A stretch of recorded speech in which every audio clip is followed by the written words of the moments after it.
A mom friend who always finds a reason not to pay for meals. She invites me to go out and then leaves without paying, as if it's natural. I had become the one who always pays.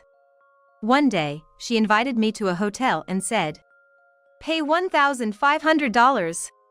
I was confused and asked, "What are you talking about?" And she demanded that I pay for our share of the lodging. She was saying something so unreasonable. I'm still in shock, but I'm going to give her a dose of reality. I am Michelle, a 45-year-old office worker. I live with my husband of 18 years, our middle school daughter, and elementary school son. Since both my husband and I work, we share household chores. Whoever has free hands does the dishes, and we cooperate to manage our daily lives. My husband actively takes care of our kids, driving our daughter to her sports activities, playing catch with our son. He's a great father. I'm happy to spend time with such a considerate husband and cute children. Then one day, a person who shattered my peaceful daily life appeared. "Michelle, wanna go out for coffee sometime?" One morning, while I was taking out the trash, the one who spoke to me was my neighbor and fellow mom, Susan. "Good morning, coffee, you say?" I asked back, and she replied, "There's a cafe that opened nearby that sells delicious bread. I thought we might go together." Apparently, a trendy cafe that sells popular Korean bread had opened nearby. "Oh, I see," I said non-committally, but Susan was thinking to herself, "Oh, Michelle, you have work, right?" Yeah, and seemed to be considering something. Susan, a mom of my daughter's classmate, hadn't talked much before, but we'd had some interaction lately. "Let's go on Saturday." "Yes, that'll be good." Susan was excited, but I wasn't enthusiastic. To be honest, between work, housework, and childcare on weekdays, I want my 2 days off for family time. As I was thinking of refusing, Susan said, "On Saturday, your daughter has sports, and your son said he has plans with friends, so there's no problem, right?"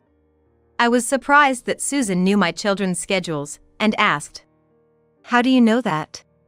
She cheerfully responded, "I heard from David, who's in the same sports activities, that there's practice, and your son said he's going out to play."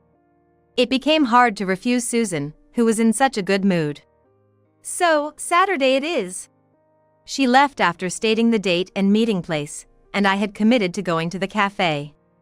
Then Saturday came, and I was feeling down after working overtime. We were supposed to meet at the station, but Susan was nowhere to be seen even 10 minutes later. "Michelle!"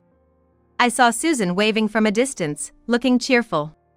"Oh, it's a bit chilly today," she said, without apologizing for being late, and talked all the way from the station to the cafe. When we arrived at the cafe, there was a surprisingly long line, even though it had only been open for an hour. "Oh my, lots of young people." Most of the other customers were young people. I suggested going to another store because of the long wait, but Susan stubbornly refused, saying, "No, I want to eat this bread." We waited in line for an hour. Finally seated, guided by the staff. "Phew, I'm tired." "Michelle, you should have gotten the drinks ready," Susan said. Holding back my frustration, I smiled and apologized. "Sorry for not being thoughtful." The bread at the cafe Susan had strongly recommended was indeed delicious, and I felt very satisfied. I thought about coming with my family next time. As we were about to leave, Susan said, "Excuse me, I need to go to the restroom," and headed to the toilet. After waiting 5 more minutes, feeling the stares of people in the waiting line, I paid the bill. Another 10 minutes outside, Susan came out of the shop, saying, "Sorry to keep you waiting. My stomach hurt a little." I asked about her condition, and she said, "I'm fine now," walking ahead of me.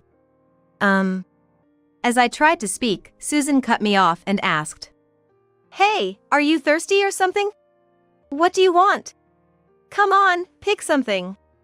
Even when I declined, she insisted, Come on. Push the button, hurry." I was almost forcibly told to choose, and so I picked some tea. "It's on me, enjoy your drink." she said, so I thanked her, and Susan was smug about it. Could it be that she thinks this will cover the cost of the coffee and the bread? I don't feel comfortable explicitly saying, "Please pay." Normally, wouldn't you ask the person how much it was? Feeling a bit uneasy, we arrived at the station before I knew it. Susan quickly went home, saying she had something to do. Since then, every time I was invited for tea, Susan would ditch the bill. Not only that, but she seems to be inquiring about my family's activities from other people. Meanwhile, she leaves her kids with her in-laws on Saturdays and Sundays and goes out with friends, hardly ever being at home. Lately, she has even been leaving her kids with us to go out drinking on weekday nights. She had been checking when we would be home to drop off her child. "Bringing the child before dinner," she said. "Oh, is it dinner time? Well then, please take care of my child too." The child was happy to eat with us, saying it felt like siblings, but it wouldn't be the same for the adults. "Is your husband not home?" I asked, to which she replied, "He is on a business trip a lot, so he's not here right now. Take care, okay?" It seems her husband is away a lot for work. Hold on, at least pay for the food, please. Honestly, with 2 growing children, the cost of food can be quite a burden. "It doesn't make much difference with just 2 more," Susan said, leaving, but any homemaker should understand. A month has already passed since we started living this way, and the kids are on summer vacation. On the way home, Susan from the neighborhood invited us to go out with our families. What should we do? On his way home from work, my husband had been approached by Susan. Since Susan's husband would be home, she invited us to go out during the holiday. If it's with the family, it's probably fine. If her husband is there, it shouldn't be a problem, right? I thought, with some apprehension. I don't know. But the kids seemed to be on board. It seems he had already mentioned it to the children, and it was set between them and Susan. "It depends on you and my schedule," he said. I was so dumbfounded by Susan's strong-arm tactics that I couldn't say anything. If the kids are looking forward to it, we have no choice. I contacted Susan, and we decided on the time and place while discussing the details, and the day finally arrived. "Hey, where's your husband?" Her husband, who was supposed to be there, was nowhere to be found. Unfortunately, he had to go on a sudden business trip. It seems Susan's husband won't be able to join, and it'll just be her and her 2 children. Then I'll follow behind. We drove separately to the destination. We arrived at a rental campground with fully equipped facilities, including cottages, and we were going to stay overnight and return the next day. While we were preparing the barbecue, the kids were already playing. Once everything was ready, we started grilling the meat. We had reserved food for 10, which was 2 extra servings. Since Susan's husband wasn't there, we had 3 extra servings, and I was worried that we might have too much. Breakfast is always the kids' favorite, but during the summer break, thinking of the menu for lunch and dinner is such a hassle, isn't it? We were just having a casual conversation, while Susan just sat there. That's why, today we're just grilling meat. Easy peasy. My husband and I are busy preparing the barbecue and frantically grilling meat, while Susan just sits there, doing nothing, with a cool expression on her face. We have to watch the kids properly, after all. She says this but only watches the children from afar. When I call the children to eat the grilled meat, she reaches out and takes it, saying, "Wow, that looks delicious." Oh. My children and I all wear surprised expressions, and Susan suddenly realizes. "Oh, is this for the children?" I was thinking of giving it to the children first, but it's fine since we're grilling more. The children look disappointed, and I thought Susan would apologize, but she just laughs and says, "You better eat quickly, or I'll eat it all up." My husband and the kids are utterly taken aback by this. And then there's Susan, eating even more meat than the growing children. We had planned 1 lamb chop per person, but she has already had 4 and is reaching for more. "Susan, you've reserved only 1 lamb chop per person. You've already eaten 2 extra ones for yourself and your husband, so please eat something else." It might seem like a trivial matter, but there's no substitute food because it's by reservation. What? There are restrictions on what I can eat. That's stingy, she said, to which I replied, "Didn't you check when you made the reservation?" She should have known exactly what and how much was available since we decided on it together.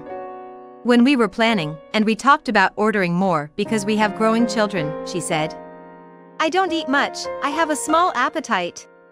Just think of me as not there, and one extra portion should be fine." With my children who eat well and the men around, I thought it would be safe to order for 10 people. We had 2 middle school children who could eat 2 portions each, and 1 elementary school child who could eat 2 portions, so there shouldn't have been any problem with the amount. But the meat was disappearing quickly. "Mom, I want to eat that meat," my son said, reaching for the meat he wanted, only to have Susan snatch it and eat it quickly. I was angry, but my usually mild-mannered husband was starting to show his irritation as well.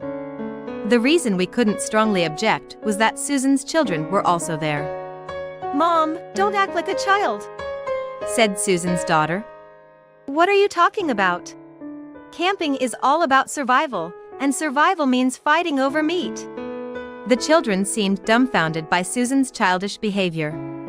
Afterward, we finished the barbecue, played outside for a while, and then decided to take a break. The cottages were separate, so we could get away from Susan and catch our breath. It was supposed to be fun, but it's just so tense. My husband looked tired. "Yeah, let's eat breakfast and head home early tomorrow."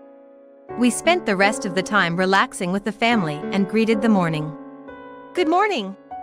Susan came out of her cottage cheerfully. "Good morning. You're lively this morning," I replied, and she said, "Of course. I ate a lot and relaxed, and had a great time." For breakfast, we ate the provided sandwiches, played a little more, and then started preparing to leave. During the final payment, Susan was nowhere to be found.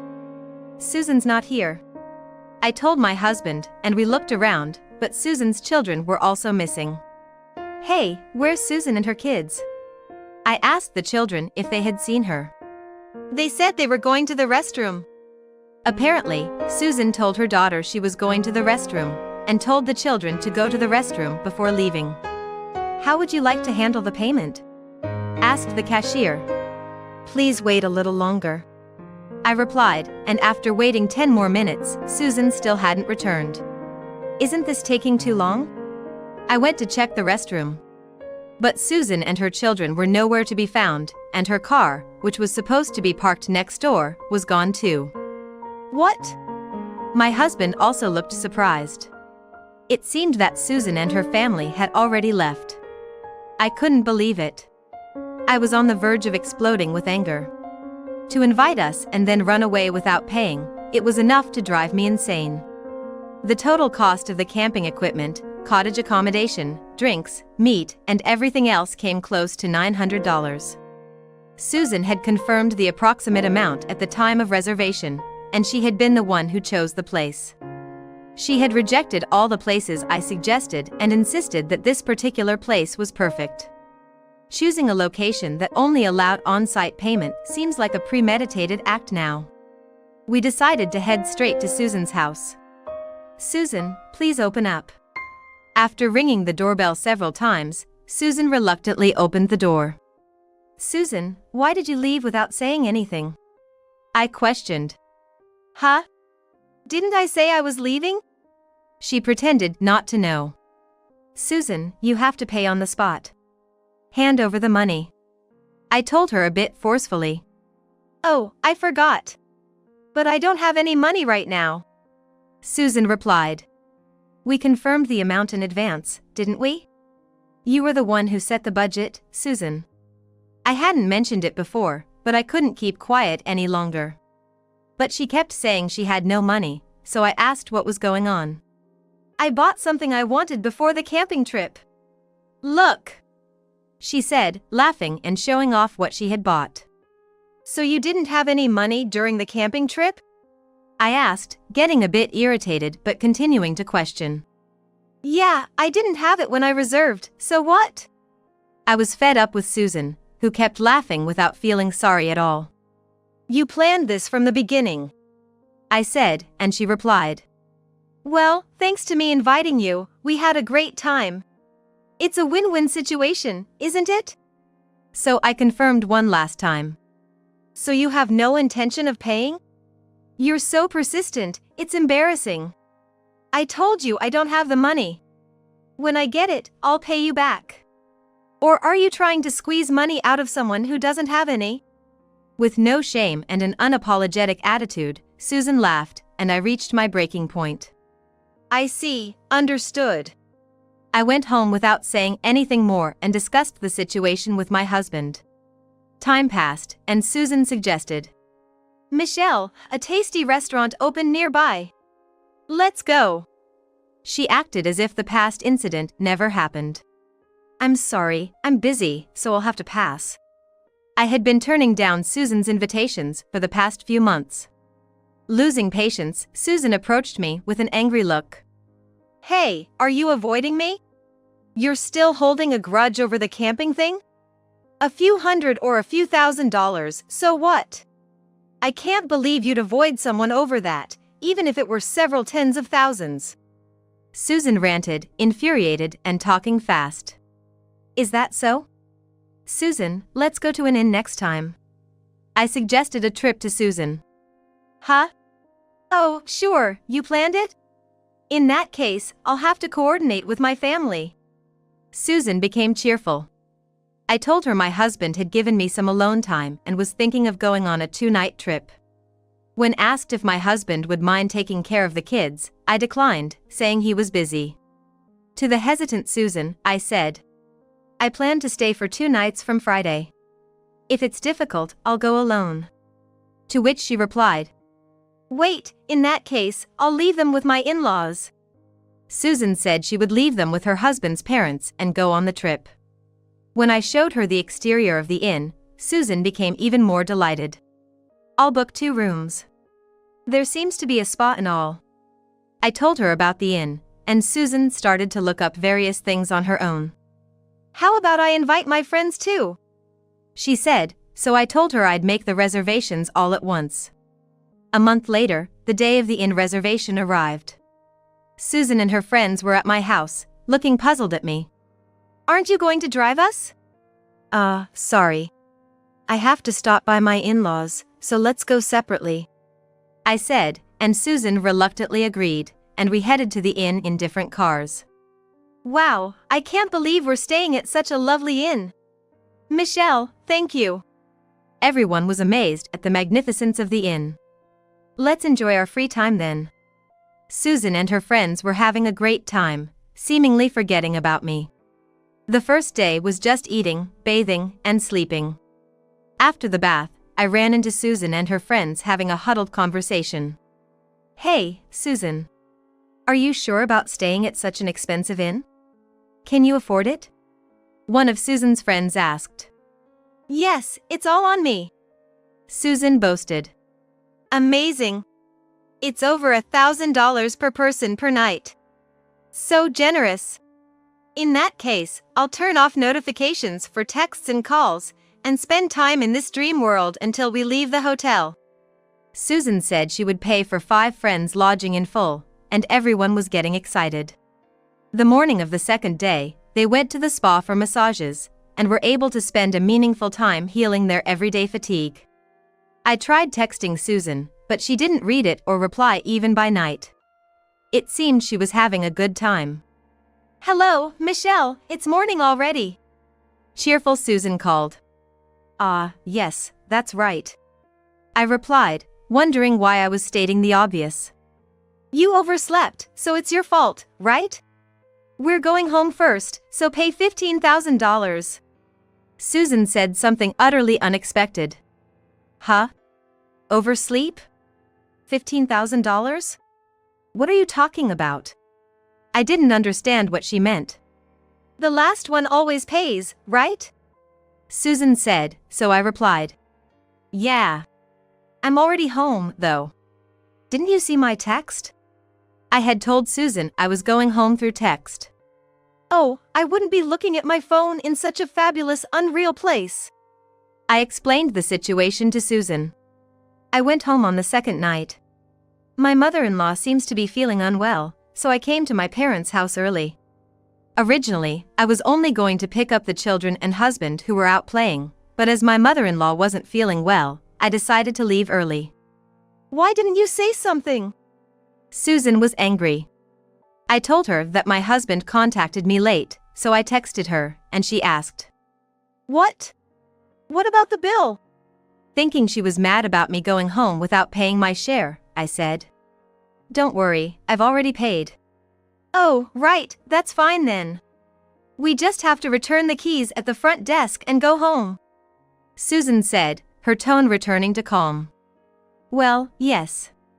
Since it's on-site payment, please stop by the front desk.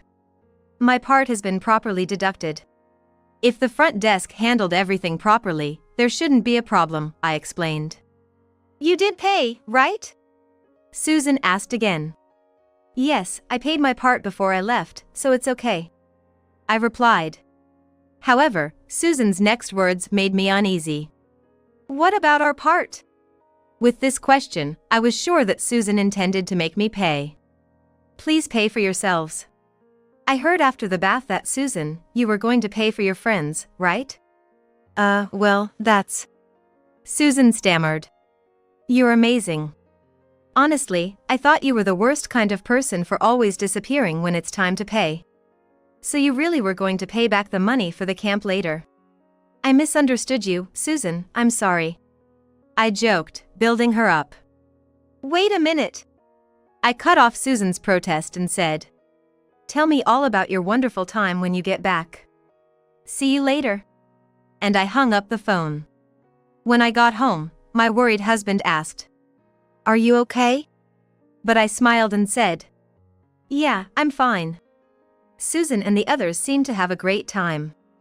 Later, Susan, who had invited her friends by saying, I'll pay, somehow managed to pay using multiple credit cards. When Susan returned, her complexion was very bad, unlike the last person she had met at the inn. I never intended to pay, she screamed as she went home. According to what the children heard from Susan's children, her husband, who had returned from a business trip, scolded her terribly. You have to earn and pay that large amount of $15,000 yourself, he said, and she seemed to have started working part-time. For Susan, who had been leading a sloppy life, leaving housework and childcare to others, it must be a very tough time. She seems to be working so hard that she has no time to rest, both physically and mentally. I no longer get invitations to play from Susan, nor do I have to look after her children, and I've been able to regain a peaceful daily life. On holidays, I can spend time leisurely with my family, and I'm very happy.